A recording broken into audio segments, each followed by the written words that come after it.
यहाँ पर हम पढ़ रहे हैं कक्षा 8 संस्कृत रुचिरा में पंचमः पाठा कंड के नैव कंटकम का अभ्यास। प्रश्न नंबर 1, एक पदेन उत्तरम लिखत। एक शब्द के द्वारा उत्तर लिखिए। व्याधस्य नाम किम आसीत। शिकारी का नाम क्या था? चंचलः। चंचलः व्याघ्रं कुत्र दृष्टवान। चंचल ने बाघ को कहाँ देखा? जंगल में, जाल में, वने जाले। कसमय किमपि अकार्यम न भवति।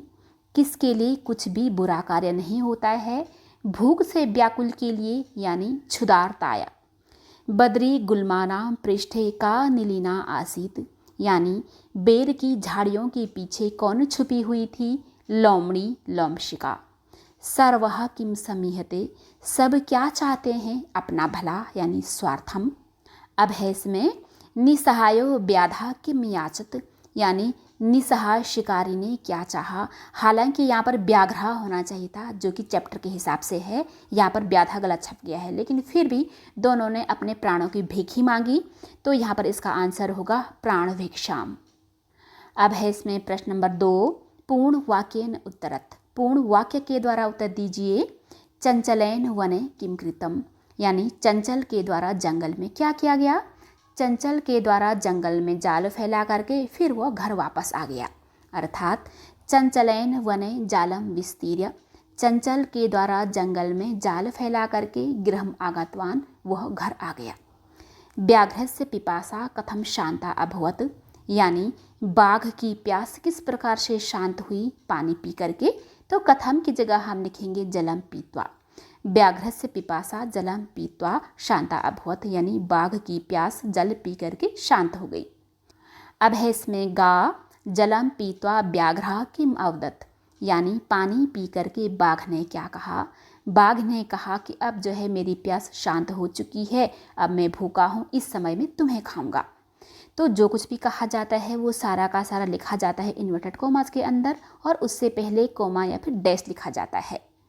अब जो है इसका आंसर होगा जलम पीत्वा व्याघ्र अवदत, पानी पी करके बाघ ने कहा। शांता में पिपासा, यानी मेरी प्यास शांत हो चुकी है। सांप्रतम, इस समय बुभुक्षितो अस्मि, मैं भूखा हूँ। इदानीम अहम त्वाम खादिष्यामि, अब मैं तुम्हें खाऊंगा। अब है घा चंचलः मातृस्वसः इति काम संबोधितवान। चंचल ने मौसी यह किसको संबोधित किया? लोमड़ी को। काम की जगह हम लिखेंगे लोमशिकाम, यानी कि लोमड़ी को। चंचलः मातृस्वसः इति लोमशिकाम संबोधितवान। अब है जाले पुनः बद्धं व्याघ्रं दृष्ट्वा व्याधः किम अकरोत्, यानी जाल में फिर फंसे हुए बाघ को देख करके शिकारी ने क्या किया? वह जो है खुश होकर के घर वापस आ गया। हालांकि आपकी बुक में ये वाली लाइन नहीं है, लेकिन फिर भी शब्द अर्थ में ये वाला शब्द है प्रत्यावर्तत, जिसका अर्थ होता है वापस लौट आया। अब जो है इसका उत्तर बनेगा जाले पुनः बद्धं व्याघ्रं दृष्ट्वा, यानी जाल में फिर फंसे हुए बाघ को देख करके शिकारी ने प्रसन्नो भूत्वा, यानी कि खुश होकर के गृहं प्रत्यावर्तत, घर आ गया। अब है तीसरा, अधोलिखितानि वाक्यानि कः का कम काम प्रतिकथयति, यानी नीचे लिखे गए वाक्य कौन, कहा पुल्लिंग के लिए, का स्त्रीलिंग के लिए, दोनों का अर्थ कौन होता है, और कम पुल्लिंग के लिए, काम स्त्रीलिंग के लिए प्रति होता है इससे, यानी कि किस से कथयति कहता है। नीचे लिखे गए वाक्य कौन किससे कहता है, ऐसा हमें लिखना है। यथा जैसे, इदानीम अहम त्वाम खादिष्यामि, अब मैं तुम्हें खाऊंगा। ये बाघ बोलता है शिकारी को, यानी व्याघ्रः किसको? व्याधम, शिकारी को। जिससे बोला जाता है वह हमेशा द्वितीय विभक्ति में आता है, जो बोलता है वह हमेशा प्रथम विभक्ति यानी कि कर्ता कारक होता है। अब जो है का में देखिए, कल्याणम भवतु ते, तुम्हारा कल्याण हो, ये कौन बोलता है? ये बाघ बोलता है शिकारी को। ये भी पहले के जैसा है। व्याघ्रः किसको? व्याधम। अब जो है इसमें खा है, जनाः मयि स्नानम कुर्वन्ति, लोग मुझ में स्नान करते हैं। ये नदी का जल बोलता है किसको? शिकारी को। नदी जलम व्याधम। अब जो है गा, अहम त्वत्कृते धर्मम आचरितवान, मैंने तुम्हारे लिए धर्म का आचरण किया, अच्छा काम किया। त्वया मिथ्या भणितम, तुम्हारे द्वारा झूठ बोला गया। ये जो है व्याधा, यानी कि शिकारी बोलता है किसको? बाघ को। व्याधा व्याघ्रम। यत्र कुत्रापि छेदनम कुर्वन्ति, यहाँ कहीं भी कटाई करते रहते हैं। ये पेड़ बोलता है शिकारी को, यानी वृक्षा व्याधम। अब है गा, संप्रति पुनः पुनः कूर्दनम कृत्वा दर्शाई, अब बार बार कूदन करके दिखावो।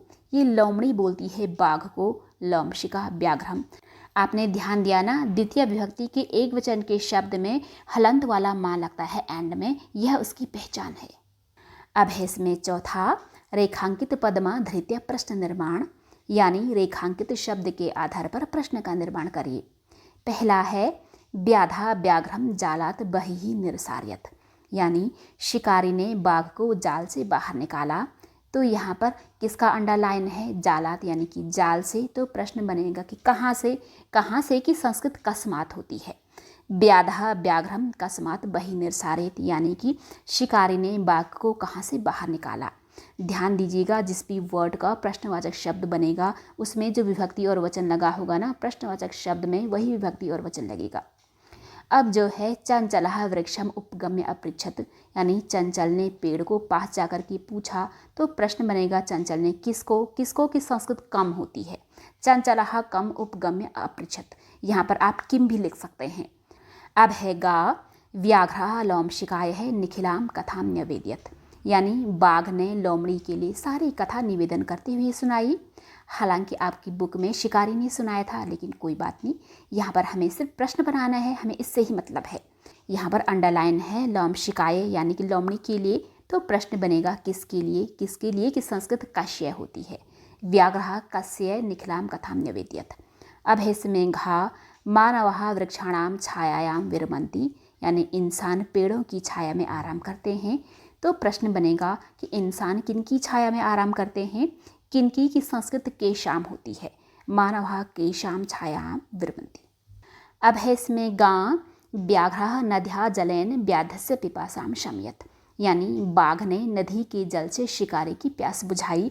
हालांकि बुक में इसका उल्टा था, वहाँ पर शिकारी ने बाघ की प्यास बुझाई थी। खैर, हमें सिर्फ प्रश्न से मतलब है।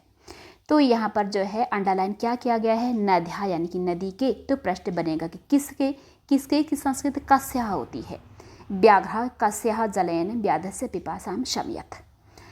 अब है प्रश्न नंबर 5, इसमें है कि मंजूषातः पदानि चित्वा कथाम पूरयत। मंजूषात यानी कि पेटिका से पदानि शब्दों को चित्वा चुन करके कथा को पूरयत पूरा करो। पेटिका से शब्दों को चुन करके कथा को पूरा करो। यहाँ पर कथा है, आप डायरेक्टली उसी को पढ़ते हैं। एकस्मिन् वने एका वृद्धा व्याघ्रः आसीत्, एक जंगल में एक बूढ़ा बाघ था। सः एकदा व्याधेन विस्तारिते जाले बधा अभवत्, वह एक बार शिकारी के द्वारा फैलाए गए जाल में फंसा हुआ था। सः बहुप्रयासं कृतवान् किंतु जालात् मुक्तः नाभवत्, उसने बहुत कोशिश की परंतु जाल से मुक्त नहीं हुआ। अकस्मात् तत्र एकः मूषकः समागच्छत्, अचानक वहाँ एक चूहा आया। बद्धं व्याघ्रं दृष्ट्वा सः तम् अवदत्, अहो भवान् जाले बधा। बधे हुए बाघ को देख करके उसने उसको कहा, अरे आप जाल में फंसे हुए हो। अहम त्वाम मोचयितुम् इच्छामि, मैं तुम्हें मुक्त करना चाहता हूँ। तच्छ्रुत्वा व्याघ्रः साटहासम् अवदत्, वह सुनकर के बाघ जोरों से हंसते हुए बोला, अरे त्वम क्षुद्रः जीवः मम साहाय्यं करिष्यसि, अरे तुम क्षुद्र जीव, छोटे जीव मेरी सहायता करोगे। यदि त्वम माम मोचयिष्यसि तर्हि अहम त्वाम न हनिष्यामि, यदि तुम मुझे मुक्त करोगे तो मैं तुम्हें नहीं मारूंगा। मूषकः स्वकीयैः लघुदन्तैः तजालस्य कर्तनं कृत्वा तम व्याघ्रं बहिः कृतवान्, अर्थात चूहे ने अपने छोटे छोटे दांतों के द्वारा उस जाल को काट करके उस बाघ को बाहर किया। अब है छठा, यथा निर्देशम उत्तरत, यानी यथा निर्देशम उत्तरत, निर्देश के अनुसार उत्तर दीजिए। का में देखिए, सह लोमशिकाये सर्वाम कथाम न्यवेदयत, उसने लोमड़ी के लिए सारी कथा निवेदन करते हुए सुनाई। अस्मिन् वाक्ये विशेषण पदम किम, इस वाक्य में विशेषण का पद कौन है? तो विशेषण जो है ना, संज्ञा सर्वनाम की विशेषता बताने वाले शब्द को बोलते हैं। तो सबसे पहले आप ये देखिए कि यहाँ पर संज्ञा कौन है। संज्ञा यहाँ पर कथाम है, इसकी विशेषता बता रहे हैं सर्वाम यानी कि सारी। तो सर्वाम हो गया यहाँ पर क्या? विशेषण का पद। अब है खा, अहम त्वत्कृते धर्मम आचरितवान, मैंने तुम्हारे लिए धर्म का आचरण किया। अत्र अहम इति सर्वनाम पदम कस्मैः प्रयुक्तम। यहाँ अत्र का अर्थ यहाँ होता है अहम, इसमें यहाँ में यह सर्वनाम पद किसके लिए प्रयोग किया गया है, चंचल के लिए या फिर शिकारी के लिए, तो इसका अर्थ होगा चंचलाय या फिर व्याधाय। अब है गा, सर्वः स्वार्थम समीहते, सब अपने लिए चाहते हैं, अस्मिन् वाक्ये कर्तृपदम किम, इस वाक्य में कर्ता का पद क्या है। कर्ता वो होता है जो कि सेंटेंस में काम करता है या फिर जिस पर सेंटेंस टिका होता है। यहाँ पर किस पर सेंटेंस टिका है, सर्वः पे, तो इसमें कर्ता क्या होगा, सर्वः। अब है घा, सा सहसा चंचलम उपसृत्य कथयति, वह अचानक चंचल के पास जाकर कहती है, वाक्यात एकम अवयव पदम चित्वा लिखत, वाक्य से एक अवयव शब्द को चुन करके लिखिए। तो अवयव वह शब्द होता है जिसका रूप लिंग और वचन के अनुसार चेंज नहीं होता है, तो वो क्या है, वो है सहसा यानी कि अचानक, ये है। अब है इसमें गा, का वार्ता क्या बात है, माम अपि विज्ञापय, मुझे भी बताओ, अस्मिन् वाक्ये क्रियापदम किम, इस वाक्य में क्रियापद कौन है, क्रियापद को हम वर्ब कहते हैं, तो इसमें वर्ब कौन है, विज्ञापय, बताओ, ये है। इसमें आगे है क्रियापद से पद परिचय में लिखत, यानी क्रियापद का शब्द का परिचय भी लिखिए। यानी ये जो विज्ञापय है ना, उसमें क्या उपसर्ग है, लकार है, पुरुष है इत्यादि, इस तरीके का हमें शब्द का परिचय भी देना है। तो सबसे पहले आप विज्ञापय को देखिए, उसमें वी लगा है स्टार्टिंग में, जो भी स्टार्ट में लगता है ना उसे बोला जाता है क्या, उपसर्ग, तो वी उसमें उपसर्ग हो गया सबसे पहले। अब जो है इसमें क्या है, ज्ञा, ज्ञा का अर्थ होता है बताना, तो ज्ञा इसमें धातु हो गया। धातु को हम क्या बोलते हैं, वर्ब की बेस फॉर्म यानी कि V1 फॉर्म। अब जो है इसमें क्या है, विज्ञापय, बताओ, क्या कह रहे हैं, आज्ञा दे रहे हैं, तो आज्ञा देने को हम बोलते हैं लोट लकार वाला वर्ड, तो इसमें लकार क्या है, लोट लकार, और पुरुष इसमें मध्यम है, क्योंकि जिनसे हम बात करते हैं वो सबके सब मध्यम पुरुष में आता है। अब है सातवां, इसमें और देखिए, उदाहरणानुसार रिक्त स्थानानि पूर्यत, उदाहरण के अनुसार रिक्त स्थानों को पूरा करिए। यहाँ पर 2 वर्ड्स हैं, एक है मातृ और दूसरा है स्वश्री, दोनों के एक जैसे ही शब्द रूप बनते हैं। प्रथमा में मातृ का देखिए, माता, माताराव, मातारहा, उसी तरीके से स्वश्री का बनेगा स्वसा, स्वसराव, स्वसराहा। स्वश्री मिस मौसी और मातृ मिस माता। अब जो है मातृ का तृतीया में देखिए, मात्रा, मातृभ्याम, मातृभी, उसी तरीके से स्वश्री का स्वसरा, स्वश्रीभ्याम, स्वश्रीभी। अब स्वश्री का सप्तमी में जिसका चिन्ह में पे पर होता है और तृतीया का से द्वारा होता है, प्रथमा का ने होता है, क्योंकि कर्ता के लिए यूज किया जाता है। अब हम कहाँ पर थे, हम थे यहाँ पर स्वश्री में, जो कि सप्तमी में था, सप्तमी का चिन्ह में पे पर, उसमें बनता है स्वसरी, स्वस्रव, स्वश्रीषु। उसी तरीके से मातृका, मातृ, मातरव, मातृषु।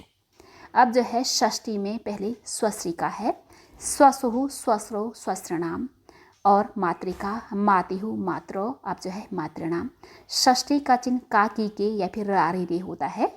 अब सातवें का आ में देखिए, धातु प्रत्ययम चा लिखत, धातु और प्रत्यय लिखिए। तो सबसे पहले आप पद को देखिए, ये सब के सब पद हैं, इसमें कौन धातु है, कौन प्रत्यय है, ये हमें लिखना है।